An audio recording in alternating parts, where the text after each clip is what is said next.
ಸುದ್ದಿ ಮನೆಯ ಸಮಸ್ತ ವೀಕ್ಷಕರ ನಮಸ್ಕಾರ. ನಾನು ನಿಮ್ಮ ರವಿ ಸಾಸ್ನೂರ್. ರಕ್ಷಕ ಸಿನಿಮಾದ ನಾಯಕಿ ರಾಧಿಕಾ ನಮ್ಮ ಜೊತೆಗಿದ್ದಾರೆ. Radhika, welcome to the show. Thank you so much. Thank you sir. ಹೇಗಿದ್ದೀರಮ್ಮ? ಚೆನ್ನಾಗಿದ್ದೀನಿ. Very nice. ಸೀರಿಯಲ್ ಜರ್ನಿ ಹೆಂಗಿತ್ತು?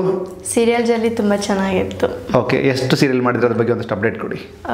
ಜನನಿ ಮತ್ತು ಕರಿಮಣಿ ಸೀರಿಯಲಲ್ಲಿ ಮಾಡಿದ್ದೆ. ಸೊ ಕರಿಮಣಿಯಲ್ಲಿ ಸ್ವಲ್ಪ ಮೇನ್ ಆಗಿ ಕಾಣಿಸ್ಕೊಂಡಿದ್ದೆ, ಬಟ್ ಜನನಿಯಲ್ಲಿ ಒನ್ ಡೇ ಶೂಟಲ್ಲಿ ಮಾಡಿದ್ದೆ. ಓಕೆ, ಕರಿಮಣಿ ಎಷ್ಟು ಎಪಿಸೋಡ್ ಮಾಡಿದ್ರಿ? ಒಂದು 3 ಎಪಿಸೋಡ್ಸ್ ಮಾಡಿದ್ದೀನಿ. Okay okay. ಈ ಸಿನಿಮಾದ್ದು ಈ ಚೇಂಜ್ ಓವರ್ ಹೇಗಾಯಿತು? ಅಂದರೆ ಸೀರಿಯಲ್ ಟು ಸಿನಿಮಾ ಹೇಗೆ ಬಂದ್ರಿ? ಅಂದರೆ ಆಡಿಷನ್ಸ್ ಕೊಟ್ರಾ, ಹೇಗಿತ್ತು ಅದು? ಆಡಿಷನ್ ಕೊಟ್ಟೆ. ಸೊ ಆಡಿಷನಲ್ಲಿ ಸೆಲೆಕ್ಟ್ ಆಗಿದ್ದು. ಓಕೆ, ನಿಮ್ಮ ಫೇವ್ರೇಟ್ ಹೀರೋಯಿನ್ ಯಾರು ಕನ್ನಡ ಇಂಡಸ್ಟ್ರಿಯಲ್ಲಿ? ರಚಿತಾ ರಾಮ್. ಓಹೋ, ರಚಿತಾ ರಾಮ್ ಮೇಡಮ್ ನಿಮ್ಮೊಬ್ಬ ಫ್ಯಾನ್ ಇಲ್ಲಿದ್ದಾರೆ. ಓಕೆ, ಯಾವ ಸಿನಿಮಾನ ಸಖತ್ತ ಸೆಲೆಬ್ರೇಟ್ ಮಾಡಿದ್ರಿ ನೀವು? ರಚಿತಾ ಅವ್ರದ್ದು ಬುಲ್ಬುಲ್. ಹೌದಾ? ಯಾವ ಕಾರಣಕ್ಕೆ ಇಷ್ಟ ಆಗಿತ್ತು ನಿಮಗೆ ಸಿನಿಮಾ? ಯಾಕಂದರೆ ಅದು ತುಂಬ ಚೆನ್ನಾಗಿದೆ ಮೂವಿ. ಸೊ ದರ್ಶನ್ ಸರ್ ಮಾಡಿರೋದ್ರಿಂದ ಮೂವಿ ತುಂಬ ಇಷ್ಟ ಆಯಿತು. ಓಕೆ, ದರ್ಶನ್ ಸರ್ ಅಂದಾಗ ಏನೋ ಮುಖದಲ್ಲಿ ಏನೋ ಮಂದಹಾಸ ಬಂದ್ಬಿಡ್ತು. Very nice. ಯಾವ ಥಿಯೇಟರ್ ನೋಡಿದ ಸಿನಿಮಾನ ಅದು ನೀವು? ನಾವು ದೊಡ್ಡಬಳ್ಳಾಪುರದಲ್ಲಿದ್ವಿ. ಸೊ ಸೌಂದರ್ಯ ಮಹಲ್ ಟಾಕೀಸಲ್ಲಿ ನೋಡಿದ್ದು. ಓಕೆ, ಹೀರೋಯಿನ್ ಆಗ್ಬೇಕು ಅನಿಸಿದ್ದು ಯಾವಾಗ ನಿಮಗೆ? ಯಾವಾಗ ಅನಿಸಿದ್ದು ನಾನು I want to become heroine ಅಂತ? ನನಗೆ ನಾನು 12ನೇ ವಯಸ್ಸಲ್ಲಿ ಇರಬೇಕಾದ್ರೆ ETV ಅನ್ನೋ ಒಂದು ಚಾನೆಲ್ನಲ್ಲಿ ಪುಟ್ಗೌರಿ ಮದುವೆ ಸೀರಿಯಲ್ಲು ಬರ್ತಾ ಇತ್ತು. ಸೊ ನಾನು ಆ ಸೀರಿಯಲಿಂದ ಇನ್ಸ್ಪೈರ್ ಆಗಿದ್ದು. ಸಾನ್ಯಾ ನೋಡಿರೋ ನೀವು? ಸಾನ್ಯಾ ಯಾರು? ಸೊ ಪುಟ್ಗೌರಿ ಮದುವೆಯಲ್ಲಿ ರಜನಿ ಮ್ಯಾಮ್ ತುಂಬ ಚೆನ್ನಾಗಿ ಆ್ಯಕ್ಟಿಂಗ್ ಮಾಡಿದ್ರು. ಸೊ ಅದರಿಂದ ನಾನು ಇನ್ಸ್ಪೈರ್ ಆಗಿದ್ದು. ಸೊ ನಾನು ಒಂದು ಟಿವಿಯಲ್ಲಿ ಕಾಣಿಸ್ಕೋಬೇಕು, ಗೌರಿ ಥರ ನಾನು ಸೀರಿಯಲ್ ಸಿನಿಮಾಗಳನ್ನ ಮಾಡಬೇಕು ಅಂತ ಆ ಸೀರಿಯಲಿಂದ ನಾನು ಇನ್ಸ್ಪೈರ್ ಆಗಿದ್ದು. Very nice, very nice. ಅದು ಪುಟ್ಗೌರಿ ಥರ ನೀವೊಂದು ಗೌರಿಯಾಗಿ ಮಿಂಚಬೇಕು ಅಂತ. ಅಪ್ಪ ಅಮ್ಮನ ಸಪೋರ್ಟ್ ಹೆಂಗಿದೆ ಅಮ್ಮ? ತುಂಬ ಚೆನ್ನಾಗಿದೆ. ಅಪ್ಪ ಅಮ್ಮದೆಲ್ಲ all over family. Okay, so family ತುಂಬ supportive. What is your father? ಏನು ಮಾಡ್ತಾರಪ್ಪ? ಅಪ್ಪ ಡ್ರೈವರ್ ಆಗಿದ್ದಾರೆ. ಸೊ ಅಮ್ಮ house wife. Okay, very nice. Rakshak ಸಿನಿಮಾದ ಎಕ್ಸ್ಪೀರಿಯನ್ಸ್ ಹೇಳಿ. ಹೇಗಿದೆ ನಿಮ್ಮ ಪಾತ್ರ? ಸಿನಿಮಾ ಎಲ್ಲೆಲ್ಲಿ ಶೂಟಿಂಗ್ ಮಾಡಿದ್ರೆ ನಿಮ್ದು ಹೇಗಿತ್ತು ಎಕ್ಸ್ಪೀರಿಯನ್ಸು? ಸೊ ತುಂಬ ಚೆನ್ನಾಗಿತ್ತು.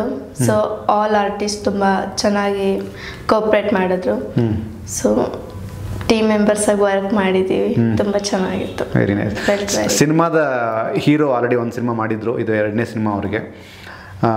ಕಾಂಬಿನೇಷನ್ ಸೀನ್ ಅಂತ ಬಂದಾಗ ಅಂದರೆ ಹೊಸಬರಾಗಿದ್ರೂ ಒಂದಷ್ಟು ಆ ಸ್ಪಾಟಲ್ಲಿ ಚೇಂಜ್ ಆಗ್ತಾ ಇರುತ್ತೆ, ಡೈಲಾಗ್ ಚೇಂಜ್ ಆಗ್ತಾ ಇರುತ್ತೆ, ಸೀನ್ ಚೇಂಜ್ ಆಗ್ತಾ ಇರುತ್ತೆ, ಒಂದಷ್ಟು ಶಾರ್ಟ್ ಚೇಂಜ್ ಆಗ್ತಾ ಹೋಗುತ್ತೆ. ಅಲ್ಲಿ ಇನ್ವಾಲ್ವ್ಮೆಂಟ್ ಹೆಂಗಿತ್ತು? ಮತ್ತು ಮೇಲೆ ಎಲ್ಲೆಲ್ಲಿ ನಿಮಗೆ ಚಾಲೆಂಜಸ್ ಅನ್ನಿಸ್ತು ನಿಮ್ಮ ಸಿನಿಮಾದಲ್ಲಿ? ಈ ಸಿನಿಮಾದಲ್ಲಿ ಚಾಲೆಂಜ್ ಅಂತ ನನಗೆ ಎಲ್ಲೋ ಅನಿಸಿಲ್ಲ. ಸೊ ಯಾಕಂದರೆ ಎಲ್ಲರೂ ಅಷ್ಟೇ ಸಪೋರ್ಟಿವ್ ಆಗಿದ್ರು. ಸೊ ಕೋಆರ್ಡಿನೇಷನ್ ಚೆನ್ನಾಗಿತ್ತು, ಸಪೋರ್ಟಿವ್ ಆಗಿ ನಿಂತಿದ್ರು. ಸೊ ನನಗೆ ಯಾವುದೇ ಕಾರಣಕ್ಕೂ ಚಾಲೆಂಜ್ ಅಂತ ಅನಿಸಿಲ್ಲ. So I took very easily. Okay okay. Cinema ನೋಡಿದಿರಾ ನೀವೇನಾರು? ನೋಡಿಲ್ಲ? ನೋಡಿದ್ವಿ. ನೋಡಿದ್ದೀರಾ? ಹೇಗೆ ಬಂದಿದೆ ಸಿನಿಮಾ? ತುಂಬ ಚೆನ್ನಾಗಿ ಬಂದಿದೆ. ಓಕೆ, ನೀವು ಅಂದ್ಕೊಂಡಂಗೆ ನೀವು ಪರ್ಫಾರ್ಮೆನ್ಸ್ ಮಾಡಿದ್ದೀರಾ? ನಾನು ಅಂದ್ಕೊಂಡಕ್ಕಿಂತ ಹೆಚ್ಚಾಗಿ ಪರ್ಫಾರ್ಮ್ ಮಾಡಿದ್ದೀನಿ. ಎಷ್ಟು ಮಾರ್ಕ್ಸ್ ಕೊಟ್ಟರು ಡೈರೆಕ್ಟರ್ ನಿಮಗೆ? ಚೆನ್ನಾಗಿದೆ ಅಂತ ಹೇಳಿದ್ರು. ಅಲ್ಲ, ಮಾರ್ಕ್ಸ್ ಎಷ್ಟು ಕೊಟ್ಟರು? ಸೊ ಮಾರ್ಕ್ಸ್ ಗೊತ್ತಿಲ್ಲ, ಬಟ್ ಚೆನ್ನಾಗಿ ಮಾಡಿದ್ದೀರಾ ಮ್ಯಾಮ್ ಅಂತ ಹೇಳಿದ್ರು. ಓಕೆ, ಈ ಸಿನಿಮಾ ಕಮಿಟ್ ಆದಮೇಲೆ ನಿಮ್ಮ ಫ್ಯಾಮಿಲಿ ಸರೌಂಡಿಂಗ್ಸ್ ಎಲ್ಲ ಹೇಗಿತ್ತು ಟಾಕು? ತುಂಬ ಒಳ್ಳೆ ಗುಡ್ ರೆಸ್ಪಾನ್ಸ್ ಬರ್ತಾ ಇತ್ತು. ಸೊ ಎಸ್ಪೆಷಲಿ ನಮ್ಮೂರಲ್ಲಿ ಜೋರಾಗೆ ಸೆಲೆಬ್ರೇಟ್ ಮಾಡೋ ಥರ ಇತ್ತು. ಸೊ ನಮ್ಮೂರೊಂದು ಹುಡುಗಿ ಒಂದು ಸಿನಿಮಾ ಇಂಡಸ್ಟ್ರಿಯಲ್ಲಿ ಇದ್ದಾಳೆ, ಒಂದು ಸಿನಿಮಾ ಮಾಡಿದ್ದಾಳೆ ಅಂದರೆ ಊರಿಗೆ ಹೆಮ್ಮೆ, ಆ ಥರ ಜನಗಳೊಂದು ಟಾಕ್. ಸೊ ಒಂದು ಒಳ್ಳೆ ಪಾಸಿಟಿವ್ ಕಮೆಂಟ್ಸ್ ಬಂತು. ತುಂಬ ಚೆನ್ನಾಗಿತ್ತು. Very nice. ಸಪೋಸ್ ಈಗ ಸುಮ್ಮನೆ ಒಂದು ಎಕ್ಸಾಂಪಲ್ ಅಂದರೆ ಅದು ಆಗಲಿ ಅಂತ ಕೇಳ್ಕೊಳ್ತೀನಿ ದೇವ್ರ ಹತ್ರ.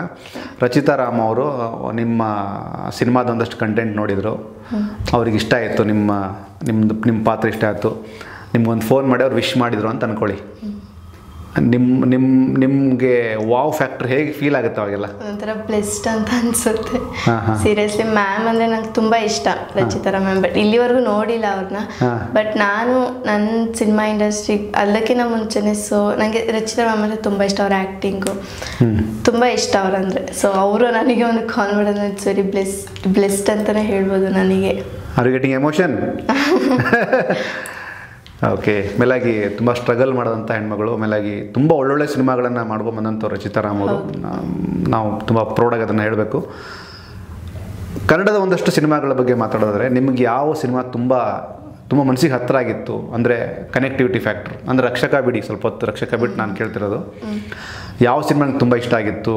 ಅಥವಾ ಹಾಡ್ ಆಗಿರ್ಬೋದು, ಒಂದಷ್ಟು ಹಾಡುಗಳಾಗಿರ್ಬೋದು. ಬುಲ್ಬುಲ್ ತುಂಬ ಓವರ್ ಆಲ್ ಸಿನಿಮಾ ನನಗೆ ತುಂಬ ಇಷ್ಟ ಆಯಿತು.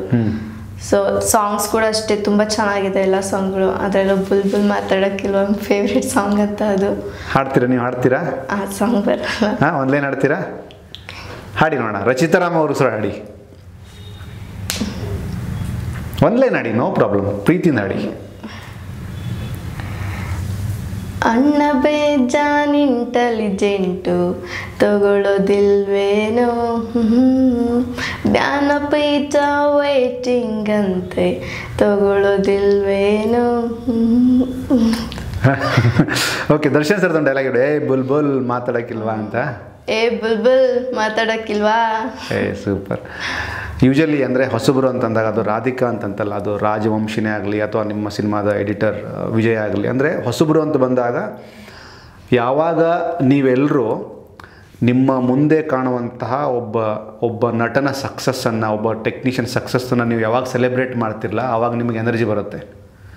ಅದು ದರ್ಶನ್ ಸರೇ ಆಗಲಿ, ರಚಿತಾರಾಮ್ ಅವರೇ ಆಗಲಿ, ಸುದೀಪ್ ಸರ್ ಆಗಲಿ, ಧ್ರುವ ಅವರಾಗಲಿ, ಗಣೇಶ್ ಅವರಾಗಲಿ, ವಿಜಯ್ ಸರ್ ಆಗಲಿ, ನಾನು ಹೇಳ್ತಾ ಇರೋದು ಓವರ್ ಆಲ್ ನಿಮ್ಮ ಕಣ್ಮುಂದೆ ಯಾವೆಲ್ಲ ನಟಿಯರು ಸಕ್ಸಸ್ ಆಗಿದಾರಲ್ಲ, ಅವರ ಜರ್ನಿನ ನೋಡಿಕೊಂಡು ಅವ್ರ ಸಿನಿಮಾಗಳನ್ನು ನೋಡ್ತಾ ಒಂದೊಂದು ಹೆಜ್ಜೆ ಇಟ್ಟಾಗ ನಿಮಗೆ ಎನರ್ಜಿ ಡಬಲ್ ಆಗುತ್ತೆ. ಒಳ್ಳೊಳ್ಳೆ ಸಿನಿಮಾಗಳನ್ನ ನೀವು ಮಾಡ್ತೀರಿ. ಸಿನಿಮಾದ ರಿಸಲ್ಟು ರಿಲೀಸ್ ಆದಮೇಲೆ ಗೊತ್ತಾಗುತ್ತೆ ನಿಮಗೆ, ಬಟ್ ಪ್ರಯತ್ನಗಳು ತುಂಬ ಚೆನ್ನಾಗಾಗಬೇಕು.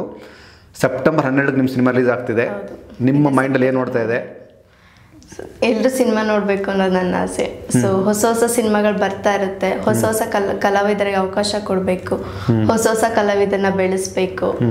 ಸೊ ನಮ್ಮದು ಹೊಸ ಟೀಮ್, ಹೊಸ ಸಿನಿಮಾ, ಹಾಗಾಗಿ ಎಲ್ಲರೂ ಕೂಡ ಸಿನಿಮಾವನ್ನು ನೋಡಬೇಕು. ನಮ್ಮ ಸಿನಿಮಾ ಮತ್ತು ನಮ್ಮ ಸಿನಿಮಾದ ತಂಡದವ್ರ ಮೇಲೆ ಜನಗಳ ಪ್ರೀತಿ ಮತ್ತು ಆಶೀರ್ವಾದ ಯಾವಾಗಲೂ ಇರಬೇಕು. ಸೊ ನಮ್ಮ ಸಿನಿಮಾವನ್ನು ಅವರು ನೋಡಿ ಬೆಳೆಸ್ಬೇಕು ಅಂತ. ಸಖತ್ ಮಾರ್ಕೆಟಿಂಗ್ ಡೈಲಾಗ್ ಹೊಡೆದಲ್ಲಮ್ಮ ನೀನು. ಡೈರೆಕ್ಟ್ರು ಮಾತಾಡಿದ್ರು, ರಾಜವಂಶಿ ಮಾತಾಡ್ದ, ಎಡಿಟರ್ ಮಾತಾಡೋದು, ಬಟ್ ಇಷ್ಟು ಏನೋ ಮಾರ್ಕೆಟಿಂಗ್ ಸ್ಟ್ರಾಟಜಿನ ಯಾರೂ ಹೇಳಿರಲಿಲ್ಲ. ಸೊ ಕನ್ವಿನ್ಸಿಂಗ್, ಒಳ್ಳೆಯದಾಗಲಿ. ಮೇಲಾಗಿ ಕನ್ನಡದ ಎಲ್ಲ ಅಭಿಮಾನಿಗಳು ಈಗಿನ ಎಲ್ಲ ಸಿನಿಮಾಗಳನ್ನು ನೋಡ್ತಿದ್ದಾರೆ, ಹೊಸಬ್ರು ಸಿನಿಮಾಗಳನ್ನ ಸಪೋರ್ಟ್ ಮಾಡ್ತಾರೆ. ಈ ಥರದ ಮೈಂಡ್ಸೆಟ್ಟನ್ನು ನೀವು ಹೇಗೆ ರಿಸೀವ್ ಮಾಡ್ತೀರಿ? ಸಪೋರ್ಟ್ ಮಾಡ್ತಿದ್ದಾರೆ ಎಲ್ಲ ಥರ ಸಿನಿಮಾಗಳನ್ನು, ಅಂದರೆ ಹೊಸಬ್ರು ಹೊಳಬ್ರು ಅಂತ ನೋಡ್ತಾ ಇಲ್ಲ, ಚೆನ್ನಾಗಿದೆ ಅಂದರೆ ಹೋಗಿ ನೋಡ್ತಿದ್ದಾರೆ, ಥಿಯೇಟರ್ಗೆ ನೋಡ್ತಿದ್ದಾರೆ. ಈ ಥರದ ಆಡಿಯನ್ಸ್ ಪ್ರೀತಿನ, ಆ ಒಂದು ಮೈಂಡ್ಸೆಟ್ನ ನೀವು ಹೇಗೆ ಫೀಲ್ ಮಾಡ್ತೀರಿ? ಅವ್ರು ನಮ್ಮ ಸಿನಿಮಾವನ್ನ ನೋಡಿ ಬೆಳೆಸಿ ನಮ್ಗೆ ಇನ್ನೂ ಖುಷಿ ಆಗುತ್ತೆ. ಒಂದು ಹೊಸ ಸಿನಿಮಾನ ಇಷ್ಟು ಎತ್ತಿ ಹಿಡಿತಾ ಇದ್ದಾರೆ ಜನ ಅಂತ ನಮಗೆ ಖುಷಿ ಆಗುತ್ತೆ. ಸೊ ನಾವು ಹಾಕಿರೋಂಥ ಎಫರ್ಟ್ ಆ ಮೂವಿಗೆ, ಪ್ರೊಡ್ಯೂಸರ್ ಹಾಕಿರೋಂಥ ದುಡ್ಡು, ಸೊ ಟೆಕ್ನಿಷಿಯನ್ಸ್, ನಮ್ಮ ಬ್ಯಾಕ್ ಗ್ರೌಂಡ್ ನಿಂತು ಟೆಕ್ನಿಷಿಯನ್ಸ್, ಕ್ಯಾಮ್ರಾಮನ್ ಅವರೆಲ್ಲ ಪಟ್ಟಿರೋ ಒಂದು ಶ್ರಮಕ್ಕೆ ಒಂದು ಒಳ್ಳೆ ಬೆಲೆ ಸಿಗ್ದಂಗೆ ಆಗುತ್ತೆ. ಆ ಒಂದು ಸಿನಿಮಾವನ್ನ ಒಂದು ಜನ ಎತ್ತಿ ಹಿಡಿದ್ರೆ ನಿಜ ಆ ಸಿನಿಮಾದಲ್ಲಿ ನಾವೇನು ಪರದೆ ಮೇಲೆ ಕಾಣಿಸ್ಕೊಡ್ತೀರಿ, ಬಟ್ ಪರದೆ ಹಿಂದೆ ಪಟ್ಟಿರೋಂಥ ಆ ಜೀವಿಗಳ ಶ್ರಮ ನಿಜ ಅದಕ್ಕೆ ಒಂದು ತುಂಬ ಬೆಲೆ ಸಿಕ್ತಂಗಾಗುತ್ತೆ. ಅವರು ನಮ್ಮ ಸಿನಿಮಾವನ್ನು ಎತ್ತಿಡಿದ್ರೆ ತುಂಬ ಖುಷಿ ಆಗುತ್ತೆ. ಮೇಲಾಗಿ ನಿಮ್ಮ ಡೈರೆಕ್ಟ್ರು ಶಿವಣ್ಣನ ದೊಡ್ಡ ಫ್ಯಾನು, ಉಪ್ಪಿ ಸರ್ ದೊಡ್ಡ ಫ್ಯಾನು, ಓಂ ಸಿನಿಮಾ ಮೂಲಕನೇ ಅವ್ರ ಜರ್ನಿ ಶುರು ಮಾಡೋದಂಥವ್ರು. ಹೌದು, ಹೇಳಿ ಇದ್ರ ಬಗ್ಗೆ ಎಲ್ಲ ಮಾತಾಡಿದಾಗ ನಿಮಗೆಲ್ಲ ಹೇಗೆ ಫೀಲ್ ಆಗ್ತಿತ್ತು? ಇಷ್ಟ ಆಯಿತು ಅಲ್ವಾ? Yes Radhika, thank you so much. ಏನಾದ್ರು ಹೇಳೋದಿದೆಯಾ ಮತ್ತೆ? ಏನೂ ಇಲ್ಲ. ಇದೇ ಸೆಪ್ಟೆಂಬರ್ 12ಕ್ಕೆ ನನ್ನ ಮೊದಲನೇ ಮೂವಿ ರಕ್ಷಕ ರಿಲೀಸ್ ಆಗ್ತಿದೆ. ಸೊ ಎಲ್ಲ ಕರ್ನಾಟಕ ಜನತೆಗೆ ದಯವಿಟ್ಟು ಸಿನಿಮಾವನ್ನು ನೋಡಿ, ಹೊಸ ಸಿನಿಮಾ, ಒಂದು ಹೊಸ ಪ್ರಯತ್ನದೊಂದಿಗೆ ಬರ್ತಾ ಇದ್ದೀವಿ. ಸೊ ಹಾಗಾಗಿ ಸಿನಿಮಾವನ್ನು ನೋಡಿ, ಸಿನಿಮಾವನ್ನು ಬೆಳೆಸಿ, ನಿಮ್ಮ ಪ್ರೀತಿ, ನಿಮ್ಮ ಆಶೀರ್ವಾದ ಸದಾ ನಮ್ಮ ಮೇಲೆ ಹೀಗೆ ಇರಲಿ. ಹೀಗೆ ನಮ್ಮ ಜರ್ನಿಯನ್ನು ಯಾವತ್ತೂ ನಿಲ್ಸೋಕ್ಕೆ ನೀವು ಅವಕಾಶ ಮಾಡಿಕೊಡ್ಬೇಡಿ ಅಂತ ಹೇಳ್ತಾ ದಯವಿಟ್ಟು ಸಿನಿಮಾವನ್ನು ನೋಡಿ. Thank you. Yes Radhika, thank you so much ಮಾ. ತುಂಬ ಒಳ್ಳೆಯದಾಗಲಿ. ರಾಧಿಕಾನ ಶ್ರಮ, ರಾಜವಂಶಿಯ ಶ್ರಮ, ನಿರ್ದೇಶಕರ ಶ್ರಮ, ವಿಜಯ್ ಶ್ರಮ, ಇಡೀ ಸಂಪೂರ್ಣ ಚಿತ್ರತಂಡದ ಶ್ರಮಕ್ಕೆ ಎಲ್ಲ ಅಭಿಮಾನಿಗಳು ಸಿನಿಮಾವನ್ನು ಥಿಯೇಟರ್ ನೋಡಲಿ ಅಂತ ಒಳ್ಳೆ ಮನಸ್ಸಲ್ಲಿ ಕೇಳ್ಕೊತೀವಿ. ನಿಮಗೆ ತುಂಬ ಒಳ್ಳೆಯದಾಗಲಿ. Thank you so much. Thank you so much. Thank you. ಇದಿಷ್ಟು ರಕ್ಷಕ ಚಿತ್ರದ ನಾಯಕಿ ರಾಧಿಕಾ ಅವ್ರ ಮಾತು. ಸಿನಿಮಾ ಸೆಪ್ಟೆಂಬರ್ 12ಕ್ಕೆ ರಿಲೀಸ್ ಆಗ್ತಿದೆ. ಎಲ್ಲರೂ ಸಿನಿಮಾವನ್ನು ತಪ್ಪದೆ ಚಿತ್ರಮಂದಿರ ನೋಡಿ. Thank you so much.